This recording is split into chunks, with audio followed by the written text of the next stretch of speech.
حبايب قلبي، يا رب تكونوا بخير وتكونوا كويسين. النهارده بقى قمت كده من النوم، قلت لازم اعمل كده روتين سريع كده للمطبخ، علشان انا بصراحة من بدري ما عملتلوش روتين كده. قلت انظم الحاجة كده في المطبخ واظبطها. بس الاول بقى ايه، نصلي على النبي كده ونصلي ونقول اللهم صل وسلم على سيدنا محمد وعلى اله واصحابه اجمعين. المهم بقى يا حلوين ايه، كل ما اخش المطبخ اقول لا لازم يكون يا شهرزاد عندك عزيمه، خش كده وقلبي الجامد.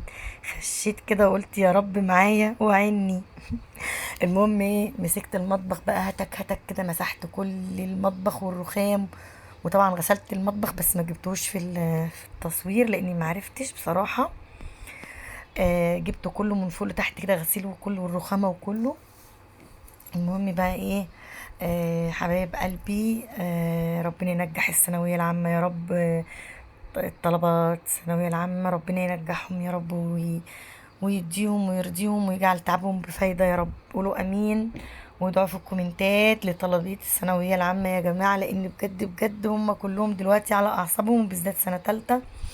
فالمهم ايه، دخلنا بقى بقلب جامد كده على المواعين بقى، كنا خلصنا المطبخ كله بقى من تحت وفوق وايه، ورحت ماسكه بقى المواعين زي ما انتم شايفين كده، هاتك هاتك وايه كلتهم.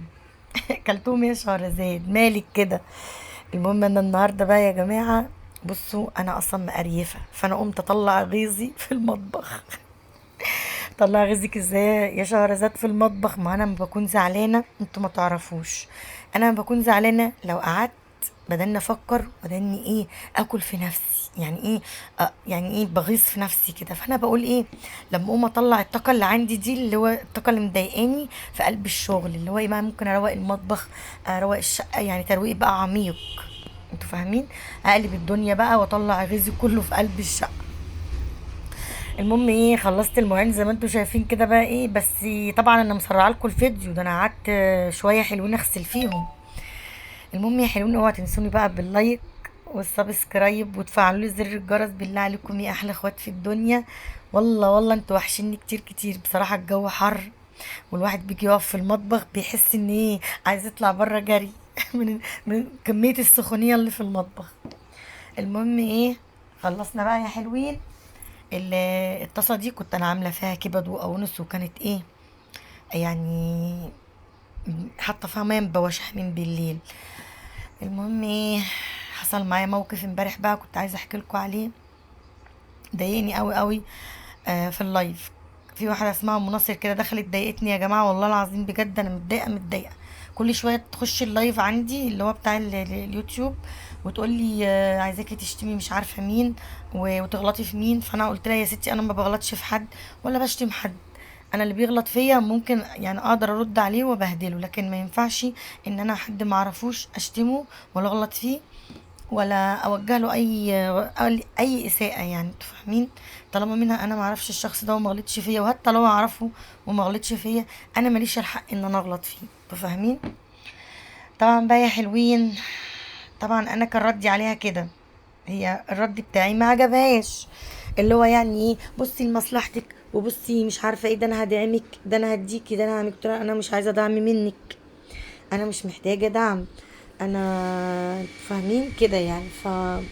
والله العظيم في ناس كده بتخش كده عليكم ساعات تقريفكم كده وتحس ان انتوا متضايقين، بس انا بحاول ان انا اطلع من الطاقه دي وخلاص. وبقول ربنا يسامح كل بني ادم بيخش يضايق الناس. بس انا بصراحه لما بسجل معاكم او بعمل اي حاجه بتدوني طاقه ايجابيه جدا، وبتوحشوني قوي قوي ان انا ما بسجلش معاكم. المهم ايه، خلصنا المواعين، بجد بجد المواعين كانت كتير اوعوا تكونوا مستهونين بيها. ده انا قلبت المطبخ كله، جبت النضيف واللي مش نضيف كله كله، قلبت كل اللي في المطبخ. المهم ايه، خلصنا بقى ايه، كان بصراحة كنت بره، كنت بنت اختي تعبانة جدا وكنت بره، وكنت جايه في اليوم ده بقى تعبانة ومرهقة جدا من الحر. فقلت برضو مش هسيب المطبخ كده، لازم ايه اقلبه كله كده واروقه و... واصوره معاكم. بس انا قلت اصور الروتين لان من ساعة ما فتحت القناة دي بصراحة ما عملتش روتين خالص للمطبخ، فقلت اعمله بقى معاكم بالمره كده وخلصوا. ودولها والنبي ادعوا لبنت اختي ربنا يشفيها ويعافيها من اللي هي فيه، والله تعبانه جدا ومحجوزه في المستشفى.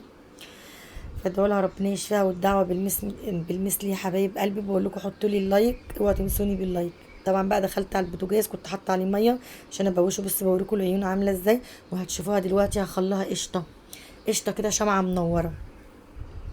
مسكت البوتاجاز بقى، ادي اديله ادي كده. لما خليته كان بيقول لي ارحميني يا شهرزاد، بس خليته بيلمح كده، بيلمع. وبعد بقى طبعا كنت بقى دلقت عليه ميه وغسلته من فوق وتحت كده، ونضفته كله. من ساعه العيد بصراحه ما عملتش روتين للمطبخ، ولا غسلت البوتاجاز غسله حلوه كده. كنت الاول بغسله كده من على الوش وخلاص، بس طبعا بقى جيت في العيد عملته كده. وجيت بقى ما عملتوش من ساعه العيد، ان انا كنت بغسله كده من على الوش وخلاص. طبعا رحت جايه بقى ماسكه المطبخ زي ما انتوا شايفينه كده يا حلوين. البوتاجاز قصدي، اسفه. لمعته كله ومسكت بقى العيون. خ... كلتها كده، مسكتها دعكتها. بس بصراحه بقى الكاميرا خانتني في حته غسيل العيون دي، ما جاتش معايا. انتوا فاهمين؟ طبعا ده كله انا كنت غسلته، بس كنت بنشف فيه بقى، بس ما جبتهاش في الكاميرا.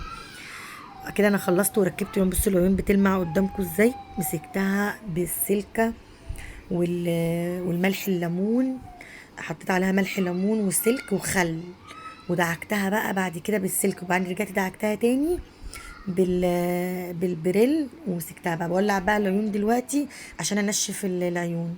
تمام. انا كنت غسلها بقى ودلقه عليه ميه كتير، فكانت العيون بقى زي ما انتوا شايفين كده. فقلت اولع العيون كلها شويه كده 100 دقيقه ولا حاجه عشان تنشف الميه اللي فيها. اوعي تسيبي البوتاجاز بعد ما تغسليه مبلول، او ما تولعيش البوتاجاز كده، لانه بيعمل ماس كهرباء. تفهميني؟ بيعمل ماس كهرباء وجديد كمان. يعني انت ممكن تيجي تعملي اكل والفيشه بتاعه الاشعال محطوطه، تلاقي البوتاجاز بيكهرب جامد. فاهمين؟ فولا انا بولعته كده، سبته حوالي 5 دقايق، ومسكت المطبخ بقى، مسكته دعكته كده كله، البلاط كله دعكته من تحت كده وكله، وشريت المطبخ. بس طبعا بقى كل ده مش عرفت اجيبه بصراحه في التصوير، لان المطبخ عندي ضيق زي ما انتم شايفين. فيا دوبك انا خلصته كده، وقلت وفرشته كده. بس سيدي يا سيدي، سيدي يا سيدي عليك يا شهرزاد، تسلم ايدك. عايزاكم بقى تكتبوا لي في الكومنتات تسلم ايدك يا شهرزاد، وكومنت حلو كده، ولايك لاختكم، وسبسكرايب، وتفعلوا زر الجرس يا احلى اخوات. اشوفكم على خير، مع الف الف سلامه يا احلى اخوات. اشوفكم على خير يا حبايب قلبي. باي باي.